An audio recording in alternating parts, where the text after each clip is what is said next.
Hello everyone, hope you are fine. This is Jaspreet Deol from Aware Visa Immigration. आज इस video में हम बात करेंगे कनाडा स्टडी वीजा आने के बाद आपने किन किन बातों का ध्यान रखना है और कनाडा ट्रैवल करते वक्त आपने कौन सी मिस्टेक्स को अवॉइड करना है।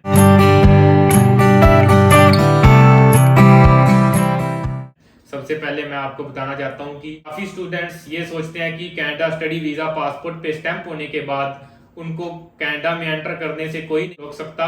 तो ये उनकी गलतफहमी है। जो कनाडा स्टडी वीजा आपके पासपोर्ट पे स्टैंप हुआ है उसका ये मतलब है कि आप इंडिया से कनाडा ट्रैवल कर सकते हैं, लेकिन आपकी जो कनाडा में एंट्री है वो सीबीएसई ऑफिसर ही डिसाइड करता है। सीबीएसई ऑफिसर को पूरा राइट है आपका इंटरव्यू लेने का, आपकी सारी डॉक्यूमेंटेशन चेक करने का। एंड अगर सीबीएसई ऑफिसर को कोई भी चीज सही नहीं लगती तो आपकी एंट्री को डिनाई कर सकता है एंड आपको कैनेडियन एयरपोर्ट से वापस इंडिया आना पड़ेगा। मैं आपको बताऊंगा कि आपने कैनेडियन एयरपोर्ट पर किन बातों का ध्यान रखना है और सीबीएसई ऑफिसर किन किन चीजों की डिमांड कर सकते हैं, कौन कौन से ऐसे डॉक्यूमेंट्स हैं जिनको आपको साथ लेकर जाना है।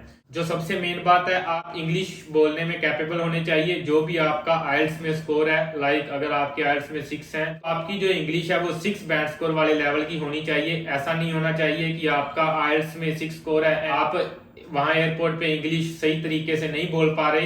At that time CBSE officer आपके आइल्स पे एतराज जता सकते हैं एंड आपको वहां से डिपोर्ट कर सकते हैं। काफी स्टूडेंट्स आइल्स के जो बैंड स्कोर है वो फेक ले लेते हैं, पैसे देके खरीद लेते हैं। काफी बार सीबीएसई ऑफिसर्स ने ऐसे केस भी पकड़े हैं जिनको एयरपोर्ट पे जो इंग्लिश है वो बोलनी नहीं आई, तो उन्होंने स्ट्रेट अवे वहां से वो स्टूडेंट्स डिपोर्ट कर दिए। सेकेंडली, आपने अपने फाइनेंशियल डॉक्यूमेंट्स भी कैरी करने हैं। फाइनेंशियल डॉक्यूमेंट्स में आपने अपनी जो फीस रिसिप्ट है उसका प्रिंट आउट, साथ में जीआईसी का प्रिंट आउट, साथ में अगर आपके पास आपके पेरेंट्स की आईटीआर है तो आपने उनका भी प्रिंट आउट है जो वो रखना है। और आपको इस बात का भी पता होना चाहिए कि अगर सीबीएसई ऑफिसर आपसे कोई भी फाइनेंशियल से रिलेटेड क्वेश्चंस पुट करते हैं, लाइक अगर वो पूछते हैं कि आपकी सेकेंड ईयर की फीस कौन पे करेगा या फिर आपको स्पॉन्सर कौन कर रहा है, तो आपको पता होना चाहिए कि आपके जो पेरेंट्स हैं वो आपके स्पॉन्सर हैं। साथ ही साथ आपको अपने पेरेंट्स की एनुअल इनकम का भी अंदाजा होना चाहिए ताकि आप वहां पे बता सकें। थर्ड, जो सबसे मेन डॉक्यूमेंट है ट्रैवल करते वक्त वो है आपका पोर्ट ऑफ एंट्री का डॉक्यूमेंट, जो कि वीजा स्टैंप होने के बाद जीसीकी पोर्टल में आता है। आपने पोर्ट ऑफ एंट्री वाला जो डॉक्यूमेंट है वो अपने कंसल्टेंट से जरूर लेना है एंड उसका प्रिंट आउट निकलवा के अपने साथ जरूर लेके जाना है।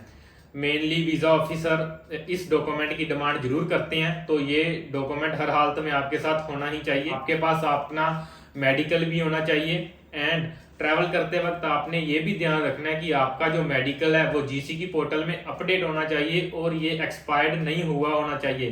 कई स्टूडेंट्स का जो मेडिकल होता है वो वीजा आने के वक्त तो वैलिड होता है, लेकिन जब वो ट्रैवल कर रहे होते हैं एट दैट टाइम उनका जो मेडिकल है वो एक्सपायर हो जाता है। अगर आपका भी मेडिकल इस तरह से एक्सपायर होगा देन सीबीएसई ऑफिसर आपको कैनेडियन एयरपोर्ट से वापस इंडिया डिपोर्ट कर सकते हैं। इसी के साथ आपके पास अपने सभी डॉक्यूमेंट्स हैं वो ओरिजिनल होने चाहिए या फिर उनकी फोटोकॉपी होनी चाहिए, ताकि अगर कोई भी डॉक्यूमेंट वीजा ऑफिसर आपसे डिमांड करते हैं तो आप उनको प्रोवाइड कर सकें। जो मेजर बात है वो है आपको अपने इंस्टीट्यूट की लोकेशन का पता होना चाहिए, आपको अपने इंस्टीट्यूट का नेम पता होना चाहिए, आपको अपने कोर्स की स्टार्ट डेट पता होनी चाहिए, आपको अपने कोर्स का नेम पता होना चाहिए एंड आपको अपने कोर्स का कोर्स कंटेंट है वो भी पता होना चाहिए एंड आपको अपने जो कोर्स के फ्यूचर प्रोस्पेक्ट है वो भी अच्छी तरह से पता होने चाहिए, ताकि सीबीएसई ऑफिसर आपको जो कोर्स से रिलेटेड कोई भी क्वेश्चन पूछे तो आप उसका जवाब दे सको। काफी बार ये देखा गया है कि कई स्टूडेंट्स के पैकेजेस होते हैं एंड उनको पता ही नहीं होता कि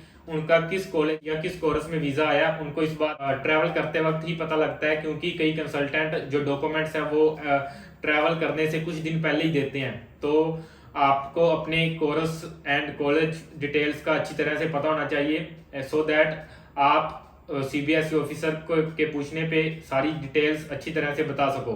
कई बार ऐसा होता है किसी स्टूडेंट से कोई क्वेश्चन नहीं पुट किया जाता, लेकिन कई बार कई स्टूडेंट से काफी क्वेश्चंस पुट किए जाते हैं। तो कभी भी आपने घबराना नहीं है, आपके पास अपना जो जेन्युइन स्टूडेंट वीजा है वो है। आपने टेंस नहीं होना इस कंडीशन में, आपने कॉन्फिडेंस के साथ सीबीएसई ऑफिसर के सभी क्वेश्चंस का आंसर देना है। इसी तरह की यूजफुल इंफॉर्मेशन के लिए आप हमारा यूट्यूब का चैनल सब्सक्राइब कर सकते हैं। Thanks a lot.